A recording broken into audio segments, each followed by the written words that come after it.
My spoiled nephew demanded his inheritance at Grandpa's funeral, saying he was the only real grandchild.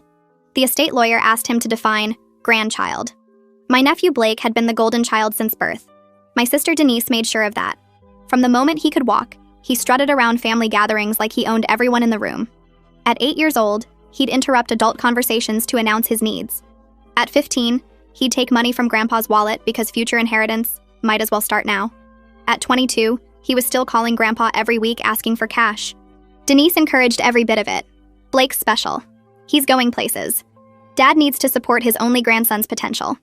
She'd trained Blake to believe one fundamental truth.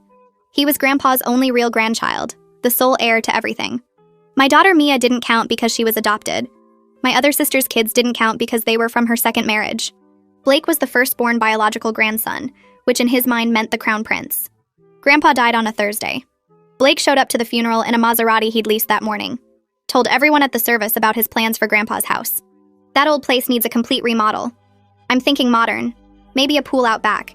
Tennis court where the garden is. Denise stood next to him, nodding proudly. It's what Dad would have wanted. Blake carrying on the family legacy. The estate lawyer, Mr. Crawford, scheduled the will reading for the following Monday. Blake arrived 40 minutes late, wearing sunglasses indoors. He walked straight to the head of the conference table and sat down. Let's make this quick. I have a meeting with a contractor at 2 about the renovations. Mr. Crawford looked confused. Renovations to what property? Blake laughed. My grandfather's estate. The house, the vacation cabin, the investment properties. I'm the only biological grandson. It all comes to me. That's how inheritance works. Mr. Crawford opened his briefcase slowly. Mr. Blake, before we proceed, can you clarify something for me? You keep saying you're the only grandson. What about Mia, Lucas, and Janet? Blake rolled his eyes. Mia's adopted. Doesn't count. Lucas and Janet are from Aunt Carol's second marriage. They're not real family. I'm the only one with actual Fletcher blood. Grandpa always said blood matters. Denise jumped in. Blake's right. Dad was very traditional about family lines. He always told Blake he was special, the one who'd carry on the Fletcher name. Mr. Crawford pulled out a document. Interesting. So, you believe biological connection to Mr. Fletcher determines inheritance? Blake leaned back in his chair. Obviously. I'm his DNA. The others are just people my aunts brought into the family. There's a difference between real family and paper family. Mr. Crawford nodded thoughtfully. I see. Well, let's discuss Mr. Fletcher then. He pulled out another document. Mr. Harold Fletcher, born Harold Kowalski, legally adopted by the Fletcher family in 1951 at age 3. The room went completely still. Blake's sunglasses slipped down his nose. What? Your grandfather was adopted, Mr. Crawford continued. The Fletcher parents couldn't have children. They adopted Harold from St. Mary's Orphanage. He had no biological connection to the Fletcher bloodline. Zero Fletcher DNA, as you put it. Denise grabbed the document. This can't be right. Dad never said anything about being adopted. Mr. Crawford pulled out more papers. He was quite open about it in his legal documents. In fact, it shaped his entire estate plan. He believed family was about choice, not blood. That's why he was so delighted when your sister adopted Mia. It reminded him of his own story. Blake was turning pale. But he raised me. I was his favorite. He always said I was special. Mr. Crawford smiled slightly. Let me read from Mr. Fletcher's will. He cleared his throat. To my grandson Blake, who believes blood is everything, I leave this truth. I am not your blood. I never was. I was chosen by parents who loved me, just as Mia was chosen by parents who love her. Real family isn't about DNA. It's about showing up, caring, and contributing. Blake, you've taken from this family for 22 years without giving back once. Blake stood up, knocking his chair over. This is garbage. Even if he was adopted, I'm still his grandson through my mother. Mr. Crawford continued reading. To Blake, I also leave $1, the exact amount of genuine love and respect you've shown this family. The rest of my estate is divided as follows. The house goes to Mia, who spent every summer helping me in the garden while Blake was too important to visit. The vacation cabin goes to Lucas and Janet, who actually called me to talk, not just to ask for money. Denise was now standing too. What about me?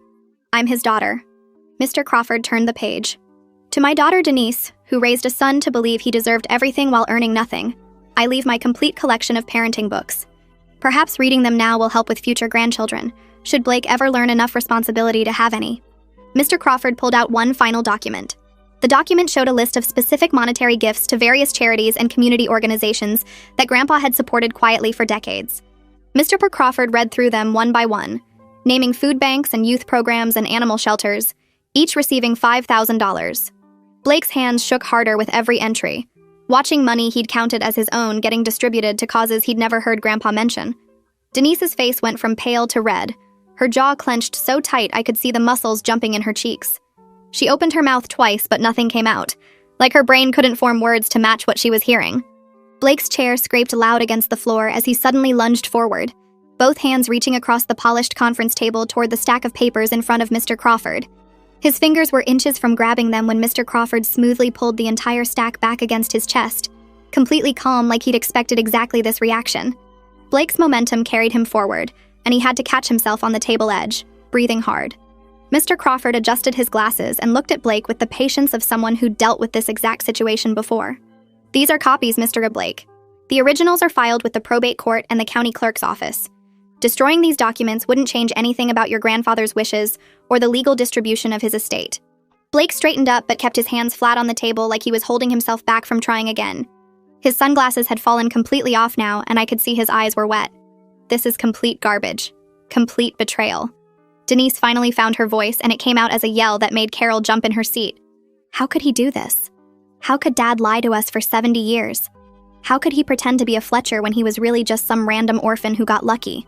Mr. Crawford's expression didn't change, but his voice got quieter, which somehow made it carry more weight. "Mrs. Lockwood, your father never lied about his adoption. He was quite open about it in all his legal documents and with anyone who asked directly. He simply didn't announce it because he didn't consider it relevant to being part of the Fletcher family. He was chosen by parents who loved him, legally adopted and raised as their son. That made him as much a Fletcher as anyone born into the family name." Denise slammed her hand on the table. "But he let Blake think he was special. He let my son believe he was the only real grandson. He encouraged that." Mr. Crawford pulled out another paper. "Actually, I have notes from conversations with your father about exactly that topic. He was concerned about Blake's attitude toward Mia and your sister's children. He tried several times to correct Blake's assumptions about inheritance and family, but Blake refused to listen. Harold documented these conversations specifically because he anticipated this exact reaction. I couldn't stay quiet anymore. The words came out before I even decided to speak. Grandpa told us what mattered every single day through his actions. He showed up for the people who showed up for him. He spent time with the grandkids who actually wanted to spend time with him, not just take his money." Blake whirled on me so fast his expensive watch caught the light. "You knew. You knew about all of this and you didn't say anything. You and Dad conspired to steal my inheritance. You turned him against his own family." His voice got louder with each sentence. "You poisoned him against me because you were jealous that Mia wasn't real family." Mr. Crawford stood up, which somehow made the room feel smaller even though he wasn't a particularly tall man. "Your aunt knew nothing about the adoption revelation or the specific contents of the will until today. Harold was very clear about that in his instructions to me. He wanted Blake to hear this truth in exactly this way, at exactly this moment, to make his point about hypocrisy unmistakably clear." Blake stared at him for a long moment, his face going through about 6 different expressions. Then he turned and walked toward the door, his movements jerky like a puppet with tangled strings. He grabbed the door handle and yanked it open, then stopped. His shoulders slumped. "I drove the Maserati here. The lease payment is $3,000 a month and I was counting on inheritance money to cover it." His voice cracked on the last word. Denise was already gathering her purse, her movements sharp and angry. She followed Blake toward the door but stopped to turn back and look at me and Carol. "You haven't heard the last of this. My lawyers will contest every single word of that will. Dad was clearly not in his right mind when he wrote it." Mr. Crawford sat back down and folded his hands on the table. "Mrs. Lockwood, your father anticipated that possibility as well. This will was written 5 years ago and updated annually with full medical and psychological evaluations documenting his sound mind and clear intentions. It's ironclad. Any contest will cost you tens of thousands in legal fees with virtually zero chance of success. But you're certainly welcome to try." Denise's face went red again and she opened her mouth like she was going to scream, but Blake grabbed her arm from the doorway. "Mom, let's just go." His voice sounded hollow and defeated in a way I'd never heard before. They left and the door clicked shut behind them with a soft sound that felt louder than a slam would have been. The silence in the room stretched out for maybe 10 seconds. Then Carol made a sound that was half sob and half laugh. She pressed both hands over her mouth and tears started running down her face. Lucas reached over and took one of her hands while Janet grabbed the other, and they sat there holding hands like they were anchoring each other to the table. Carol's voice came out shaky when she finally spoke. "My kids were always treated like they didn't count at family gatherings. Blake would tell them they weren't real cousins. Denise would correct people who called them Fletcher grandchildren. And Dad just watched it happen, and I thought he agreed with them. I thought he saw my kids as less than because of their father. Janet squeezed her mom's hand. He always asked about our lives when we called. He remembered things we told him and asked follow-up questions weeks later. Lucas nodded, his eyes red. He sent me a card when I got my first apartment. Just a regular card, but it said he was proud of me for being responsible. I kept it on my fridge for 2 years. Mr. Crawford waited until they'd all taken some breaths before he cleared his throat gently. I need to discuss some practical matters about the inheritance, particularly regarding Mia's property. The house comes with significant responsibilities for a 20-year-old. Would you be able to stay for about 30 minutes to go over the details? I nodded and pulled out my phone. Mia's finishing her college classes nearby. I can text her to come here. She should hear this directly from you. I typed out the message asking her to come to Mr. Crawford's office as soon as possible. Important family matter. Nothing scary, but time-sensitive. She responded within seconds with a question mark emoji and then, okay, be there in 30. Carol wiped her eyes with a tissue from her purse. Do you want us to stay, or would you rather handle this with just Mia? I thought about it for a moment. Stay if you want. This affects the whole family, and Mia might appreciate having more people here who actually care about her. Carol, Lucas, and Janet all nodded and settled back into their chairs. Mr. Crawford organized his papers into neat stacks while we waited, and I watched the clock on the wall tick through 28 minutes before the door opened. Mia came in looking confused and a little worried, her backpack still on one shoulder and her hair pulled back in the messy way she wore it for classes. She looked around at all of us and her expression shifted from confused to concerned. What happened? Is everyone okay? I stood up and guided her to the empty chair next to mine. Everyone's physically fine, but there's been some developments with Grandpa's will that you need to hear about. Mia sat down slowly, setting her backpack on the floor. Her face went through about 15 different emotions in the span of 10 seconds as I explained what had just happened, about Grandpa being adopted, about Blake's reaction, about the inheritance distribution. When I got to the part about the house, she went completely still. Wait. She looked at Mr. Crawford. I own Grandpa's house? The house with the garden where we grew tomatoes every summer? The house where he taught me about roses and proper mulching and how to tell when soil needs more nitrogen? Mr. Crawford smiled slightly. Yes, Miss Mia. The house and all its contents are yours, as specified in your grandfather's will. He was very clear that he wanted you to have it because of exactly those memories you just mentioned. Mia sat back in her chair like someone had pushed her. Her eyes were wide and she looked at me, then at Carol, then back at Mr. Crawford. But I'm only 20. I've never even paid a utility bill before. How am I supposed to own a whole house? Mr. Crawford explained that the house came with property taxes around $6,000 a year, insurance premiums, utility costs that wouldn't stop just because she was the owner, and maintenance that old houses needed constantly. Mia nodded slowly, taking in each detail, and I watched her face shift from shock to something that looked like determination mixed with fear. She asked about selling it, whether that would be easier than trying to manage everything at 20 years old. Mr. Crawford said she absolutely could sell, but Harold had hoped she'd keep the place because of what it represented, because of the garden they'd built together over all those summers. Mia's eyes filled with tears, and she pressed her hands against her face. She whispered that she missed him so much, that she wished she could thank him for seeing her as real family when Blake spent years making her feel like she didn't belong. Mr. Crawford's expression softened and he leaned forward slightly. He told her that maintaining the garden Harold loved would be thanks enough, that living in that house and caring for what he built would honor his memory better than any words could. Mia wiped her eyes and nodded, then asked what she needed to do first, what paperwork had to be filed, when she could actually access the property. Mr. Crawford pulled out a folder and started walking her through the process, explaining about title transfers and estate processing timelines, and I sat there watching my daughter handle this massive responsibility with more maturity than I'd expected.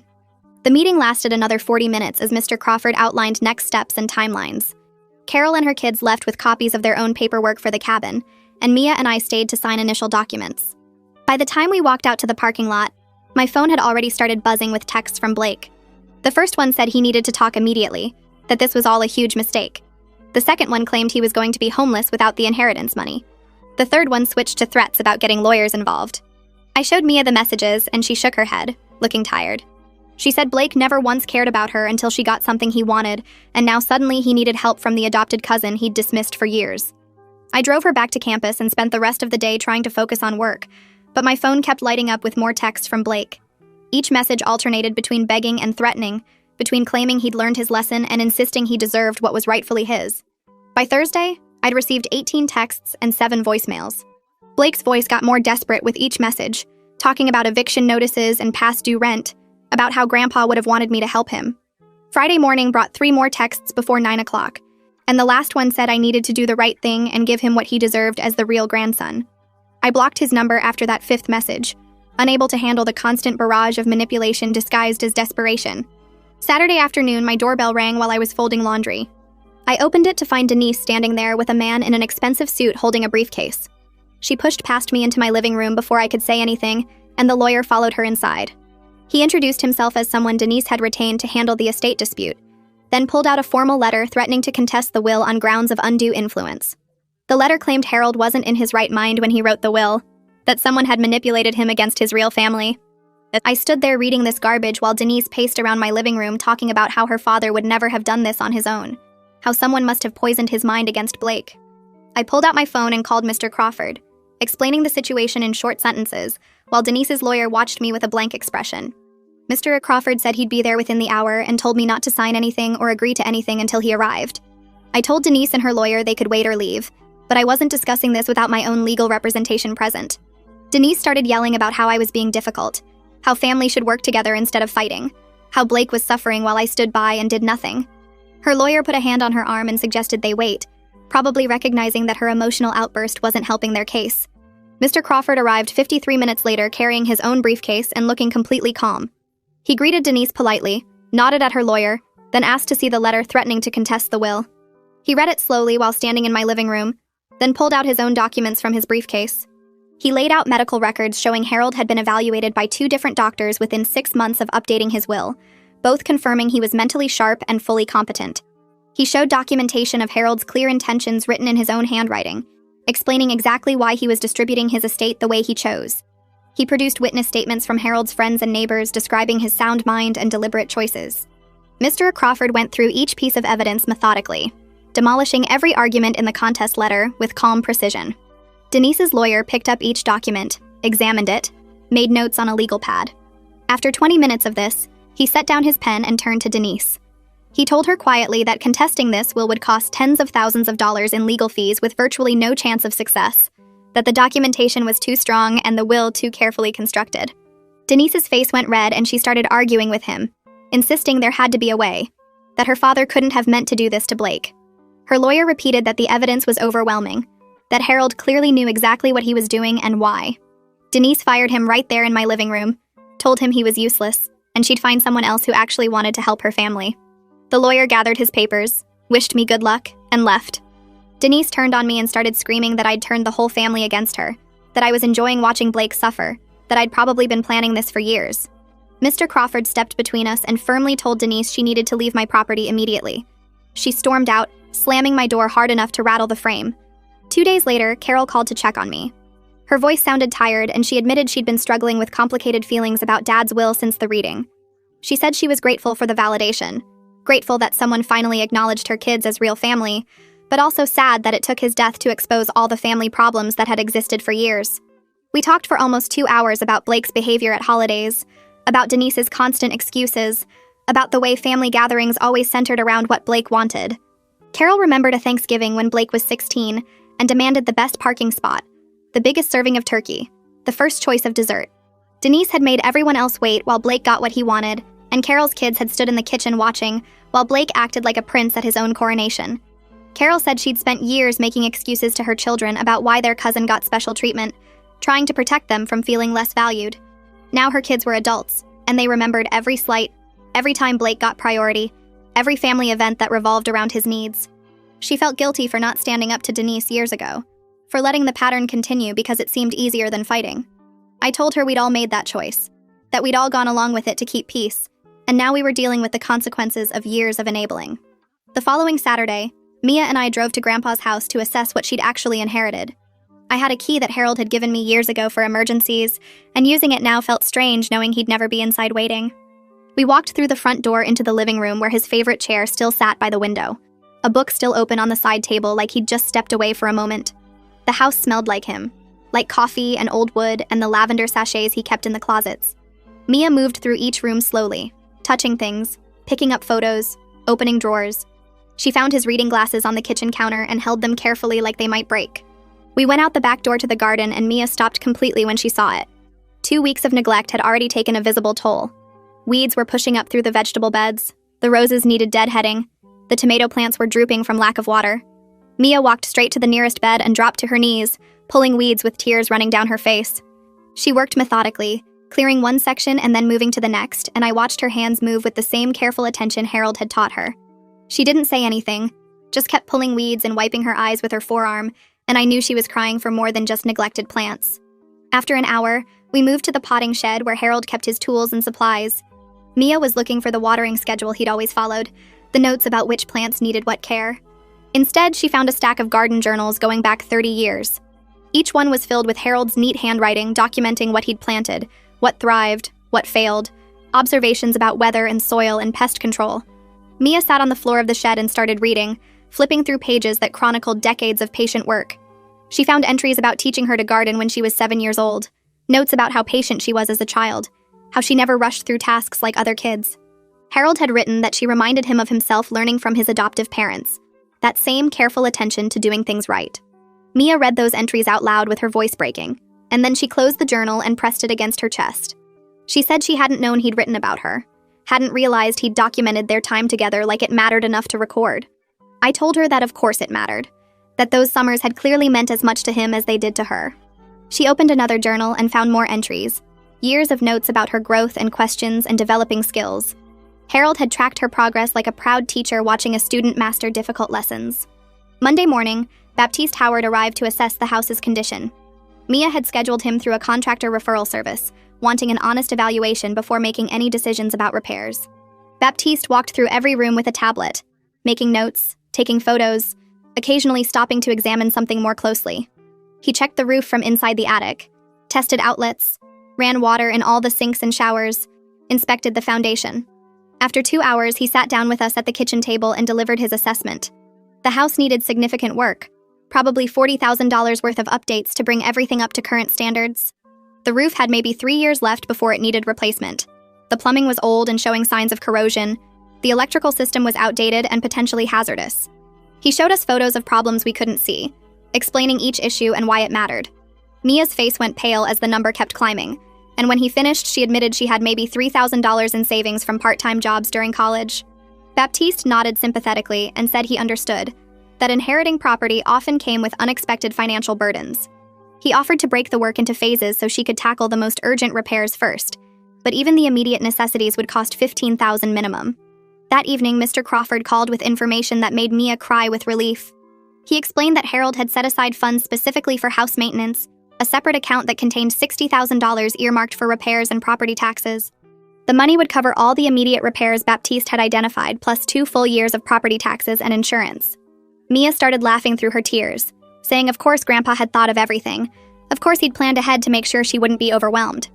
Mr. Crawford said Harold had been very thorough in his estate planning, anticipating exactly these kinds of practical challenges.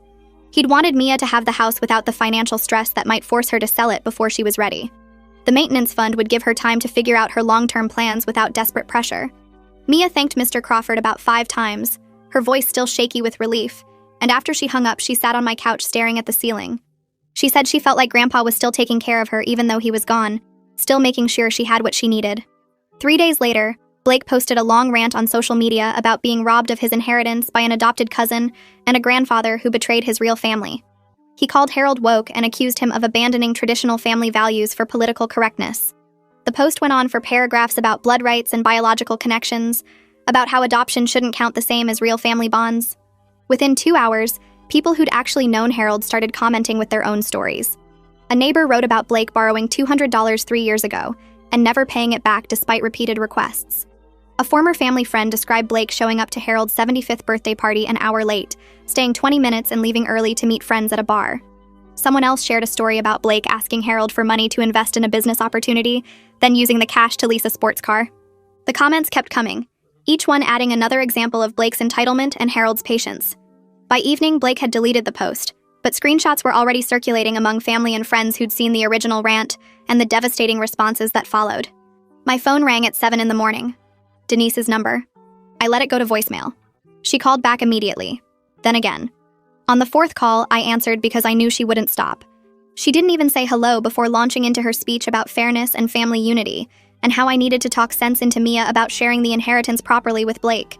I told her the will was legal and final. She switched tactics, saying she was going to call Mom and get her to make me see reason. I hung up and went back to my coffee. 2 hours later, Mom called. I braced myself for the lecture about keeping the peace, about being the bigger person, about family harmony.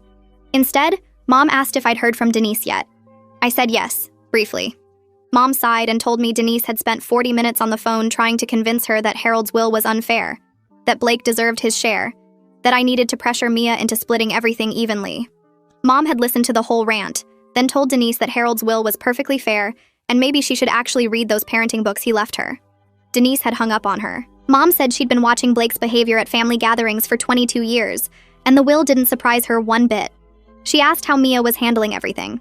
I told her Mia was meeting with a financial advisor that afternoon to understand what she'd inherited. Mom said that showed more maturity than Blake had demonstrated in his entire life. Mia met with Caitlin Rivers at 3 o'clock in a small office downtown. I drove her there because she was nervous about the whole thing. Caitlin was maybe 40, wearing a practical suit and no-nonsense glasses. She shook Mia's hand and got straight to business, pulling out folders and spreadsheets and property documents. She walked Mia through the tax implications, the insurance requirements, the maintenance costs, the decision points about whether to live in the house or rent it out. Mia took notes in a spiral notebook, asking questions about every single thing Caitlin mentioned. Caitlin looked impressed. She said most 20-year-olds in Mia's position just wanted to know how fast they could sell everything and get cash. Mia said she didn't want to sell Grandpa's house. She wanted to take care of it the way he'd taken care of it for 50 years. Caitlin smiled for the first time and said that was exactly the right attitude for managing real property. They spent 2 hours going over numbers and options and long-term planning. When we left, Mia looked exhausted but determined. Lucas called me that evening while I was making dinner. His voice was shaking. He and Janet had driven up to see the vacation cabin they'd inherited. They'd expected a rundown place that needed work. Instead, they found a well-maintained cabin full of photos. Photos of them with Grandpa from visits over the years, fishing trips, hiking trails, birthday celebrations at the cabin. Janet got on the phone, crying so hard she could barely talk. She said Blake had never been there, not once in all the years they'd been visiting. They found a letter from Harold in the kitchen, sealed in an envelope with both their names on it. The letter explained that he wanted them to have a place where their own families could make memories someday, that the cabin represented the family they'd chosen to build with him through consistent visits and genuine care. Lucas said they'd spent 3 hours looking at photos and crying. He thanked me for being a good sister to Carol, for raising Mia right, for not being like Denise. The next morning, I went to Grandpa's house to start going through his personal papers. Mia needed to understand what she'd inherited beyond just the property value.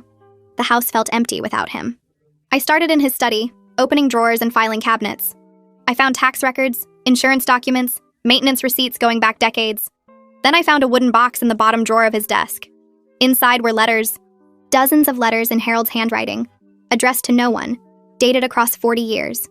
I sat on the floor and started reading. The letters were Harold processing his feelings about being adopted. He wrote about the day the Fletcher parents chose him from the orphanage. He wrote about growing up knowing he was picked, selected, wanted. He wrote about how being adopted made him more careful about family, more aware that love required action and intention. One letter from 15 years ago talked about the day I told him I was adopting Mia. He wrote that he cried with joy because I understood what he'd always known, that the best families are built through choice and commitment. He wrote about watching Mia in his garden, teaching her about plants, seeing her patience and care. He wrote that she reminded him of himself at that age, learning from parents who chose to love him. I packed the letters carefully to show Mia later. That afternoon, Blake showed up at the house. I was in the kitchen sorting through Grandpa's cookbooks when I heard a car door slam. I looked out the window and saw Blake walking toward the front door like he owned the place. Mia was upstairs going through the bedrooms. I met Blake at the door before he could knock.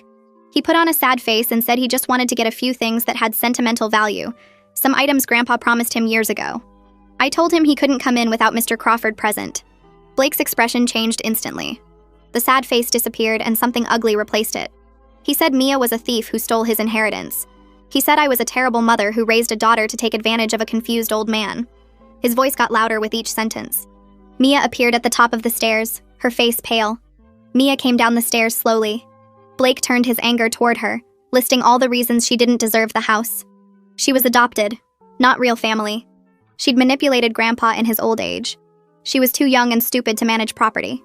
Mia stood in the hallway and looked at Blake without flinching. She said Grandpa saw exactly who Blake was and decided he didn't deserve a reward for being selfish.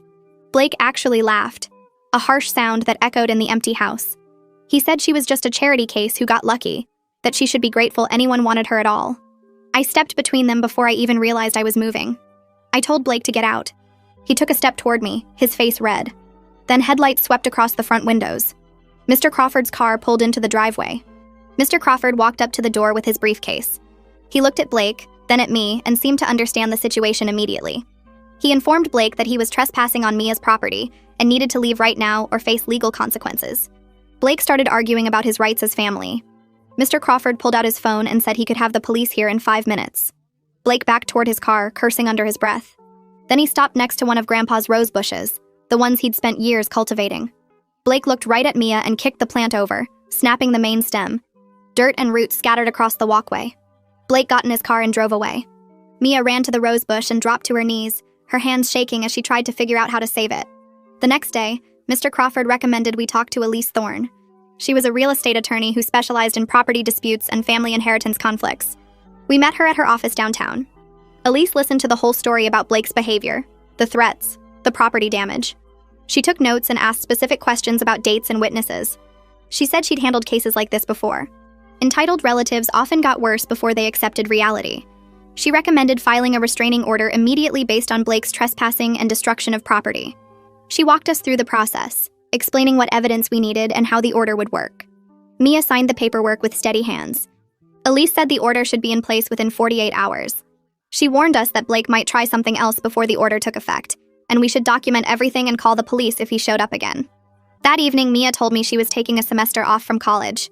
I felt my stomach drop. She was doing so well in her classes, and I didn't want Grandpa's death to derail her education. Mia explained that she needed time to handle the house repairs and figure out her long-term plans for the property.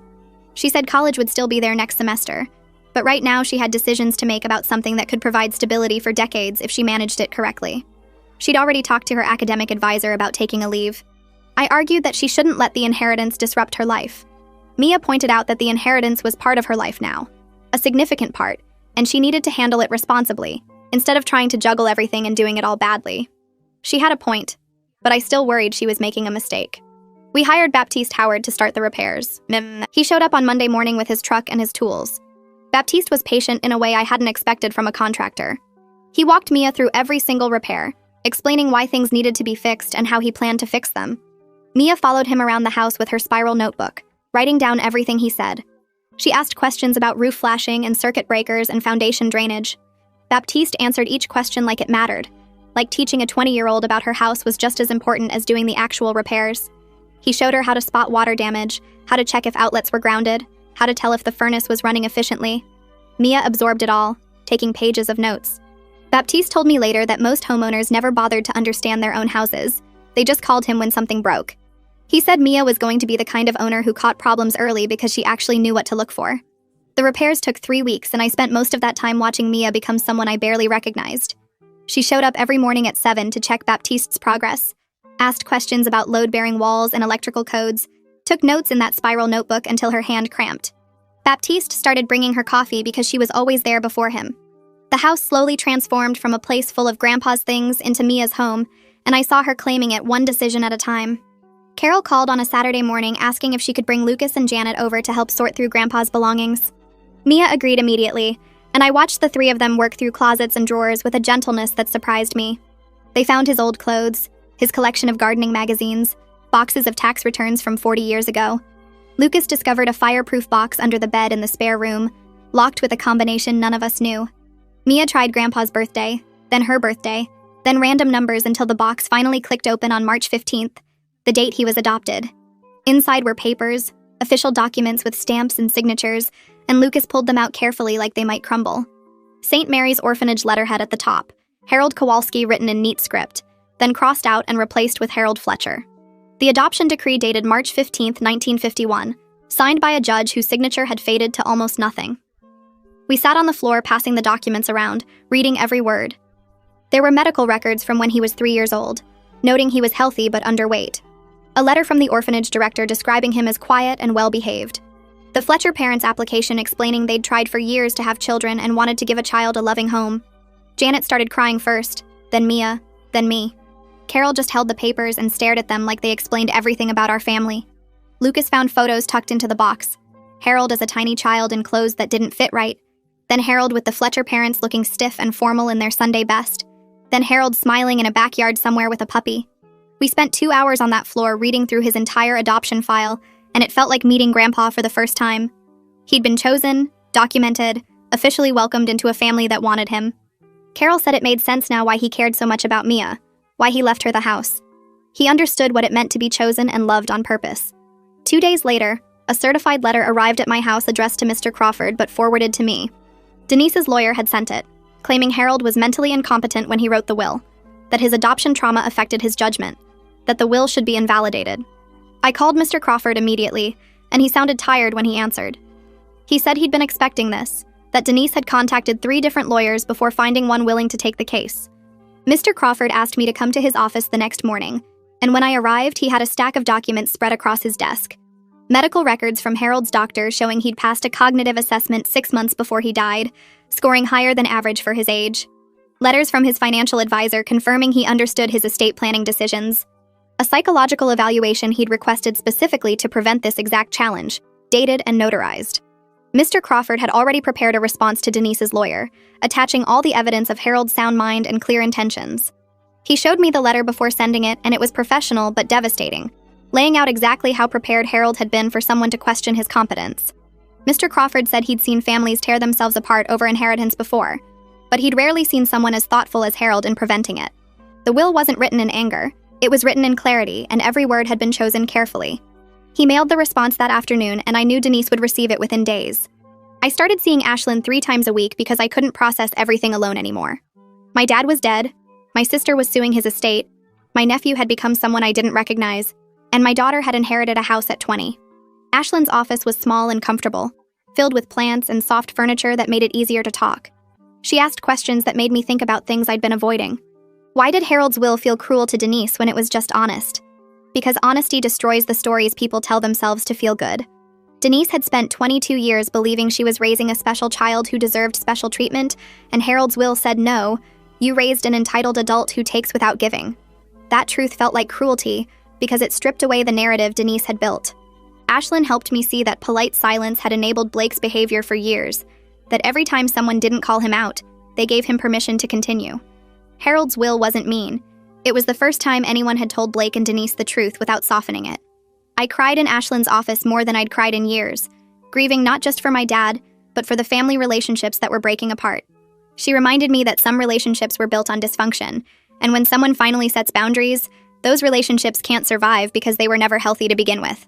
I left each session feeling raw but clearer, like I was finally seeing my family without the protective blur I'd always used. Mia started planting in early May, following Grandpa's garden journal like an instruction manual. She measured out rows for tomatoes, marked spaces for peppers and cucumbers, created a small herb section near the kitchen door. Neighbors I'd never met started appearing in the backyard, introducing themselves and sharing memories of Harold. The woman from 3 houses down said he'd fixed her fence after a storm and refused payment. The couple across the street said he'd helped them plant their maple tree 15 years ago and checked on it every spring. A man from the next block over said Harold had taught his son how to change a tire when the kid was 16 and stranded. Mia absorbed these stories while she worked the soil, learning that Grandpa had been showing up for people all over the neighborhood for decades. Nobody had asked him to help. He just noticed what needed doing and did it. The neighbors brought her seedlings and advice, telling her which varieties grew best in this soil, warning her about the rabbits that would eat her lettuce if she didn't fence it properly. Mia took notes on everything, building relationships the same way Grandpa had, through consistency and genuine care. I watched her become part of the neighborhood in ways I'd never managed, and I realized she was inheriting more than just property. Blake's social media posts started getting worse in June. He posted long rants about adoption activists destroying traditional families, about blood rights being erased by political correctness, about grandparents being brainwashed into rejecting their real grandchildren. He shared articles about inheritance laws and family lineage, adding comments about how adopted children were stealing from biological families. People started commenting, some agreeing, but most questioning his sanity. Several relatives blocked him after he posted a photo of Grandpa with a caption about betrayal and fake families. Carol called to tell me that even Denise's closest friends were privately saying Blake needed professional help, that his posts were becoming scary. Denise defended him in the comments at first, but eventually she stopped responding, and I wondered if she was finally seeing what everyone else had seen for years. Blake's posts got more frequent and more desperate. sometimes 3 or 4 a day, each one angrier than the last. I stopped checking his page after he posted a long thread about how Mia had manipulated an old man and stolen his inheritance through emotional manipulation. Reading his words made me feel sick, and I knew nothing I said would change his mind. The insurance transfer finished in July, and Mia officially became the homeowner on every legal document. She framed the deed in a simple black frame and hung it in the kitchen where Grandpa used to keep family photos. The wall looked empty with just one frame, but Mia said she was starting her own tradition, her own collection of important documents and memories. She took a photo of the framed deed and sent it to Lucas and Janet, and they sent back photos of themselves at the cabin holding their own deed. The three of them had created a group chat, sharing updates about their properties and making plans to visit each other. Mia told me it felt strange to own something this significant at 20, but also right, like Grandpa had known exactly what she needed to grow up. She started making decisions about the house with confidence I'd never seen before, choosing paint colors and planning renovations and budgeting for future repairs. I watched my daughter become an adult through the responsibility of ownership, and I understood why Grandpa had given her this gift. Lucas and Janet invited Mia to visit the cabin in August, and she drove up on a Friday afternoon with a bag of groceries and nervous excitement. She called me that first evening from the cabin's porch, and I could hear Lucas and Janet laughing in the background. They'd spent the afternoon hiking the trails Grandpa used to take them on, and they'd found his initials carved into a tree from 30 years ago. The cabin was smaller than Mia expected, but perfect, with 2 bedrooms and a main room that smelled like pine. They cooked dinner together and stayed up late talking about being the kids who didn't count, the ones Blake and Denise had dismissed as not real family. Lucas said he'd spent years wondering if he actually belonged at family gatherings, if he was just tolerated because of his mom. Janet admitted she'd avoided holiday dinners sometimes because she was tired of Blake's comments about second marriages and step-families. Mia told them about growing up hearing that adopted kids weren't real family. That blood was what mattered. The three of them cried and laughed and made plans to maintain the cabin together, to create memories in the place Grandpa wanted them to have. Mia came home on Sunday evening looking lighter, like she'd finally found people who understood what it meant to be chosen instead of born into a family. Denise showed up at my door on a Tuesday morning in September, without Blake and without warning. She looked smaller than I remembered, older and tired. She asked if we could talk, and I let her in, but stayed standing near the door. Denise admitted she was struggling financially because she'd been supporting Blake's lifestyle for years, paying his rent when he couldn't, covering his car payments, buying his groceries. She'd spent her savings and maxed out credit cards believing he'd eventually get stable and pay her back. Now she had nothing left and Blake was still asking for money. I felt sorry for her, but also angry that she was coming to me now, after everything. Denise didn't ask for Mia's inheritance directly, but she hinted that maybe we could help, that family should support family. I gave her the number for a financial counselor Caitlin had recommended, and I told her clearly that Mia's inheritance wasn't available to fix Blake's problems or bail out the choices Denise had made. Denise looked like I'd slapped her, but she took the number and left without arguing. I watched her drive away and felt sad for who she'd become, someone who'd sacrificed everything for a son who would never appreciate it. Mia decided to rent out the 2 extra bedrooms in October after talking with Caitlin about income and expenses. The house had 3 bedrooms, and Mia only needed 1, and the rental income would cover the mortgage and property taxes with money left over for maintenance. Caitlin helped her set up proper lease agreements, create a separate bank account for property management, and screen potential renters carefully. Mia interviewed 5 different people before choosing 2 graduate students who seemed responsible and quiet. She set clear rules about the house, the garden, the shared spaces, and both renters agreed without hesitation. Caitlin reviewed the leases before Mia signed them, making sure everything was legal and protected Mia's interests. I watched my daughter handle this entire process with a professionalism that amazed me, and I realized Grandpa had known exactly what he was doing when he left her this property. The first renters moved in on November 1st, and Mia spent the day helping them carry boxes and showing them how everything in the house worked. Both were respectful and grateful, treating the house like it mattered because they could see it mattered to Mia. She collected first month's rent and security deposits, deposited the money in her property management account, and updated her budget spreadsheet. The rental income covered the mortgage payment with $800 left over for taxes and repairs. Mia discovered she was good at being a landlord because Grandpa had taught her about responsibility and follow-through, about showing up consistently and keeping promises. Her renters texted her when small things broke and she fixed them quickly or called Baptiste for help. The house felt alive again with people in it, and Mia told me she liked having others around, liked being responsible for creating a good home for people who needed one. The rental income changed everything for Mia because she could stop worrying about whether she'd lose the house to taxes or emergency repairs. She deposited checks from both renters on the 1st of each month, updated her budget spreadsheet, and watched the property management account grow. By December, she had enough saved to handle the winter heating bills and still put money toward the spring garden supplies. I watched her confidence grow as she realized she could actually manage this responsibility Grandpa had given her. She wasn't just inheriting property, she was building something stable that could last decades if she kept showing up and doing the work. Carol called me 3 weeks before Christmas with news about Blake. He'd been evicted from his apartment after missing 3 months of rent payments. The landlord had started the process in September, right after the will reading, and Blake had ignored every notice, assuming his inheritance money would arrive and fix everything. Now he was moving back in with Denise, hauling boxes of expensive clothes and electronics into her 2-bedroom condo. Carol heard about it from a mutual friend who lived in Denise's building and reported screaming matches echoing through the hallways at all hours. Blake blamed Denise for not fighting harder to get him his inheritance. Denise blamed Blake for spending money he didn't have on a lifestyle he couldn't afford. The golden child was discovering that his mother's enabling had limits when her own finances were stretched thin from years of bailing him out. I felt sorry for Denise in a complicated way because she was finally seeing what the rest of us had watched for years. She'd raised a son who believed the world owed him everything, and now that son was living in her guest room, eating her food and raging at her for not fixing his problems. Carol said the fights got so loud that neighbors complained to building management. Blake would storm out at midnight and disappear for days, then return demanding money for gas or food or his phone bill. Denise tried setting boundaries but had no practice enforcing them after 22 years of giving Blake whatever he wanted. She'd created this situation by teaching him that tantrums and manipulation worked, and now she couldn't make it stop. The mail arrived on a Tuesday in late January, 6 months after Grandpa's death. I found a thick envelope from Mr. Crawford's office mixed in with bills and advertisements. Inside was a letter in Grandpa's handwriting, dated 2 years before he died. The first line made my hands shake. If you're reading this, then 6 months have passed since the will reading, and I hope the dust has settled enough for you to hear what I need to say. I sat down at my kitchen table and read through tears as Grandpa explained his reasoning for the will he'd written. He knew it would cause conflict and pain. He knew Blake would react with rage and Denise would feel betrayed.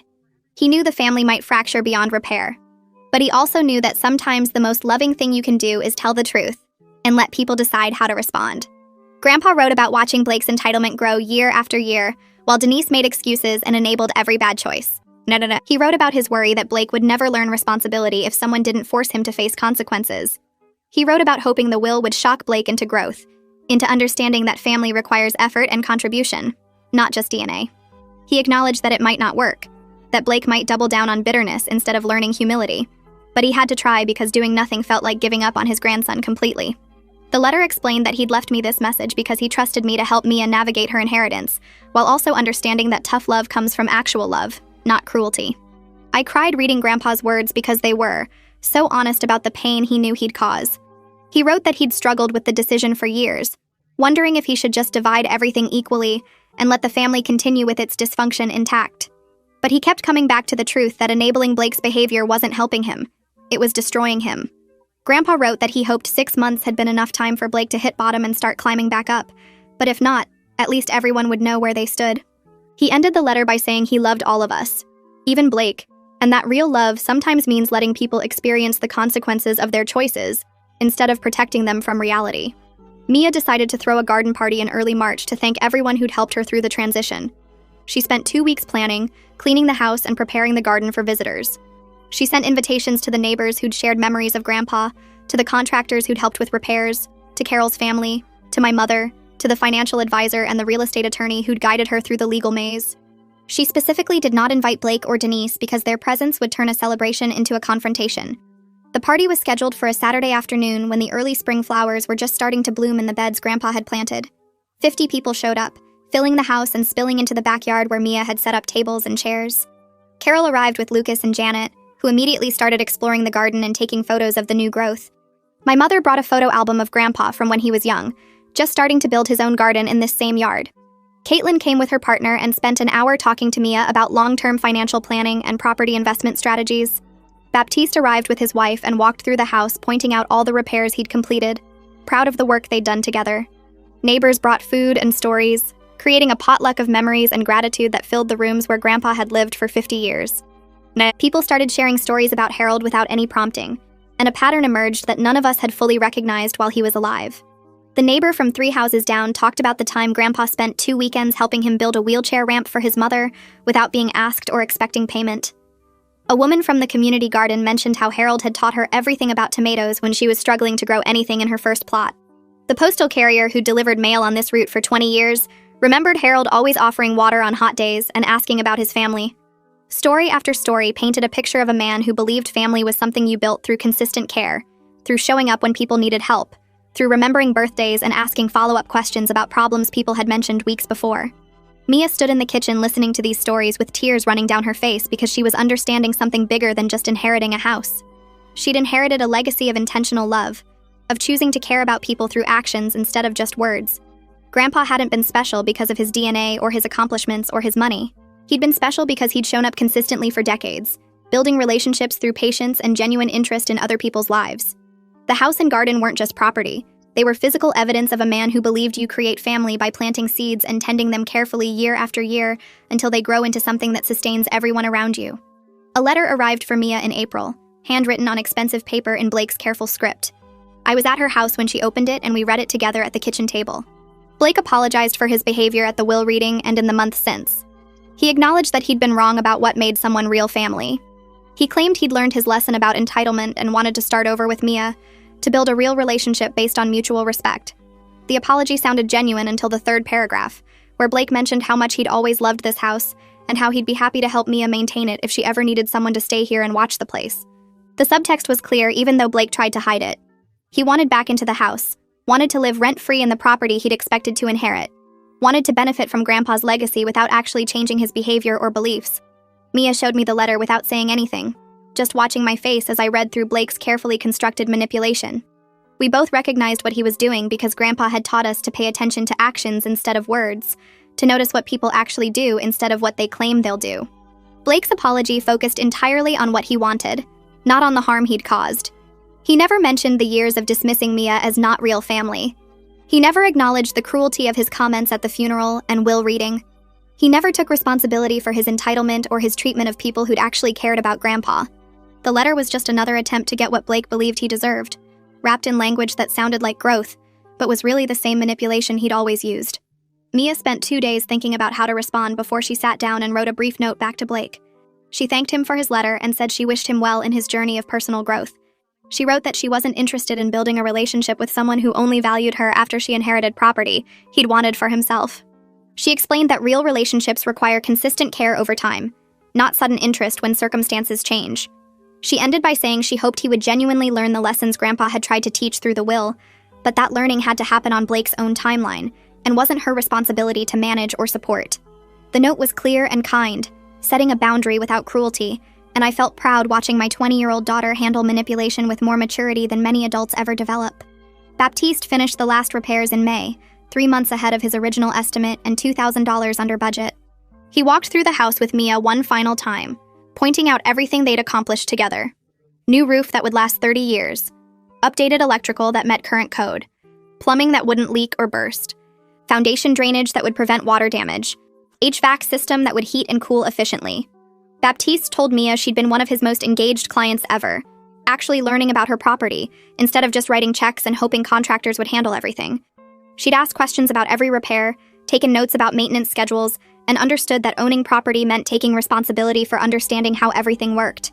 She already had plans for future improvements and a 10-year maintenance schedule that would keep the house in excellent condition. Lucas called me in June with news about the vacation cabin and plans for next summer. He and Janet wanted to host a family reunion at the property Grandpa had left them, inviting everyone who'd actually maintained relationships with Harold over the years. Carol's family would come, my mother would come, Mia and I would come, along with neighbors and friends who'd known Grandpa and wanted to celebrate his memory. Lucas made it clear that Blake and Denise were not invited unless they genuinely apologized and demonstrated real behavior change, not just words designed to manipulate their way back into family events. It was the first time anyone in our family had set clear boundaries with actual consequences, instead of just tolerating bad behavior to avoid conflict. I spent a weekend in July going through more of Grandpa's belongings that Mia had stored in the attic, and I found a photo album I'd never seen before. The first page showed a black and white photo of a small boy standing between 2 adults outside an orphanage, everyone smiling despite the institutional building behind them. Subsequent pages documented Harold's adoption day, his childhood with the Fletcher parents, birthday parties and school events and family vacations. The album told the story of a boy who was chosen and welcomed, who grew up knowing he was wanted not because of biology, but because of deliberate love. Later pages showed Harold as a young man planting his first garden, as a new father holding my mother, as a grandfather teaching Blake and Mia and Lucas and Janet how to care for growing things. I gave the album to Mia, who studied it like a textbook on how to love intentionally, tracing the progression from chosen child to choosing father to grandfather, who chose to tell the truth even when it hurt. Denise appeared outside Mia's lecture hall in September, waiting by the door when class ended. Mia saw her and immediately turned to walk the other direction, but Denise followed, calling her name and trying to start a conversation about family and forgiveness. Other students noticed and started filming on their phones as Denise's voice got louder and more desperate. Campus security arrived within minutes because Mia had filed paperwork with the university about the restraining order after Elise had helped us get it approved by the court. 2 security officers escorted Denise off campus while she yelled about how Mia had stolen her son's inheritance and destroyed their family. Mr. Crawford filed additional legal paperwork that afternoon, and the judge extended the restraining order for another year with stricter terms and actual consequences for violations. Denise finally seemed to understand that her behavior had real limits, and that courts would enforce those limits whether she agreed with them or not. I watched Mia move through her days with a confidence I'd never seen before, handling tenant issues with the same steady approach Grandpa used for garden problems. 6 months had passed since the will reading, and she'd built routines around her classes and property management that somehow worked. She'd wake at 6 to check on the garden before her morning lecture, spend afternoons studying between handling maintenance requests, and still find time to plan improvements for the house. The girl who used to stress about chemistry exams now calmly discussed roof warranties with contractors and negotiated repair costs like she'd been doing it for years. One evening, she was deadheading roses while I helped with the weeding, and she stopped to look at the garden stretching out in neat rows. She told me she finally got it. What Grandpa was teaching her all those summers when she thought they were just playing in the dirt. He was showing her that roots matter more than branches, that you build something real by working consistently at the foundation instead of just trying to look impressive on the surface. The tomatoes she planted were thriving because she'd spent weeks preparing the soil, not because she'd bought expensive plants. Carol called in early December with news that caught me off guard. Blake had gotten a job at a car dealership 3 months ago, and according to mutual friends, he was actually showing up every day and working hard. He'd sold more cars in November than anyone else on the floor, apparently charming customers with the same smooth talking he'd used to manipulate family members for years. Carol said she didn't know if he was genuinely changing or just desperate enough to fake it, but either way, it was the first time he'd held a job longer than a few weeks. Part of me wanted to believe people could change, but I'd watched Blake coast through life for too long to trust that a few months of employment meant real growth. Still, it was something. At least he wasn't calling Denise for money every week, which meant she might finally have to face her own financial situation, instead of enabling his. Mia came home from meeting with her academic advisor in January, with forms to change her major. She'd been studying business, thinking vaguely about marketing or management, but now she wanted to switch to horticulture with a minor in property management. The advisor had helped her map out a program that would let her finish in 3 years instead of 4, combining her inheritance experience with actual credentials. She spread the course descriptions across the kitchen table, pointing out classes on landscape design, soil science, and real estate law with genuine excitement. This was the first time I'd seen her passionate about school instead of just going through the motions. Grandpa's garden had given her more than property. It had given her direction. She had a clear path now that connected what she loved with practical skills she could use for decades. I started hosting dinners at Mia's house on the last Sunday of every month, inviting only the family members who actually wanted to build something healthier than what existed before. Carol brought Lucas and Janet. My mother came with homemade bread, and we'd spend hours cooking together and talking without the tension that used to poison every family gathering. No one was performing or competing. No one was making excuses for bad behavior. No one was walking on eggshells around Denise and Blake. We were creating new traditions based on showing up and contributing instead of just tolerating dysfunction to keep the peace. Lucas taught Mia how to make Grandpa's favorite soup from memory. Janet helped me organize the family photos we'd found in storage, and my mother told stories about Harold's adoption that she'd never shared before. These dinners felt like building something real instead of just maintaining something broken. The garden exploded with vegetables in late summer, producing more tomatoes and peppers and squash than Mia could possibly use. She started packing bags for the neighbors just like Grandpa did, walking down the block with fresh produce and stopping to chat about their own gardens. Mrs. Smith from next door told her she had Harold's gift for growing things, that her tomatoes tasted exactly like his used to. Mr. Rodriguez asked for advice about his struggling rose bushes, and Mia spent an hour showing him proper pruning techniques she'd learned from Grandpa's journals. She glowed with pride when people compared her to him, not because of the inheritance, but because she was carrying on his actual legacy of care and generosity. The garden wasn't just property, it was proof that she'd learned what he was teaching. A formal apology letter arrived through Mr. Crawford in September, and I almost threw it away without reading it when I saw Denise's name. But something made me open it. Maybe curiosity about what manipulation she'd try next. The letter acknowledged her role in enabling Blake's entitlement. admitted she'd defined her worth through his success, which meant excusing his failures and blaming everyone else, and said she needed to make changes in her own life. There were no requests for money, no hints about wanting back into family events, no manipulation disguised as growth. It seemed genuine in a way I'd never seen from her before. I read it 3 times looking for the angle and couldn't find one. I decided to respond cautiously, not agreeing to anything but acknowledging that I'd received it and appreciated the honesty. Mia and I met Denise at a coffee shop in October with Ashlyn present to keep things from spiraling into old patterns. Denise looked smaller somehow, less polished than usual, and she actually listened when we explained how her parenting had affected the whole family. She didn't interrupt or make excuses, didn't try to redirect blame or minimize what Blake had done. When Mia described feeling invisible at family gatherings because Blake was always the center of attention, Denise started crying and admitted she'd trained him to believe the world revolved around him because that's how she'd measured her success as a mother. If Blake was happy and confident, she was doing well. If Blake struggled or faced consequences, she'd failed.